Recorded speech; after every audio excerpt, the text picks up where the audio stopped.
Hey guys, my name is Adam Francisco, and I was a liberal for about 35 years of my life. And in 2019, I really started to look into who Trump the man is, his policies, the things he's done to affect this country, his platform, his beliefs. And boy, was I surprised when I figured out that it seemed that Trump is actually a really good guy. And I realized that the media was absolutely lying to us about Trump and that he was the outsider that came in and had an unexpected victory. And boy, did he shake things up. Well, so I'm a Trump supporter now.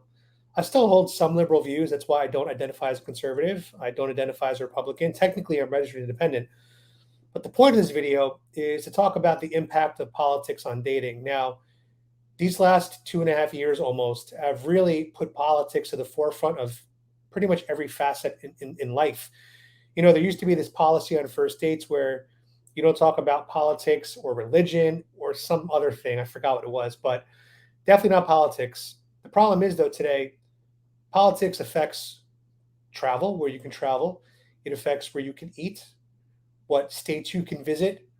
It affects what your kids are learning. Do you want to have kids? Pro choice, pro life. It affects everything, the food shortages, the gas stations, inflation, crime rates, wars. It's almost impossible nowadays in 2022 to meet somebody for the first time and not talk about politics. Like, what do you want to talk about? So, my question is, do we now live in an era of dating where you have to lead with your political affiliation or beliefs, like straight on the dating apps? Should that be the first thing people see? I am liberal and I won't date a Trump supporter, or I'm a Trump supporter and I won't date a liberal. Is that how important politics has come when it comes to dating? Sadly, I think the answer is yes. Uh, I think it is actually gotten so polarized and divided in this country that it's for your own lack of wasting time.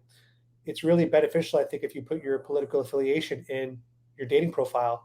Weed out the liberals if you're a Trump supporter, and if you're a liberal, weed out the Trump supporters.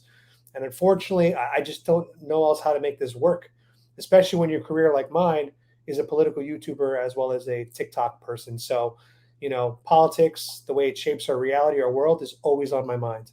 It's constantly on my mind. So I think about it a lot. Can I have a conversation about other topics? Of course. I'm a trained salesperson, and I'm able to talk to almost anybody.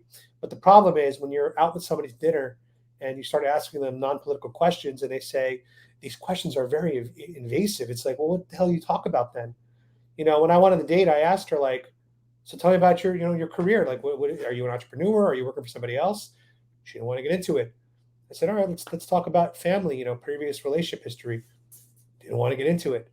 So I was literally being pushed into just this corner of either I'm not asking questions and nothing's happening in this conversation, it's not being pushed forward, or we sit there in awkward silence.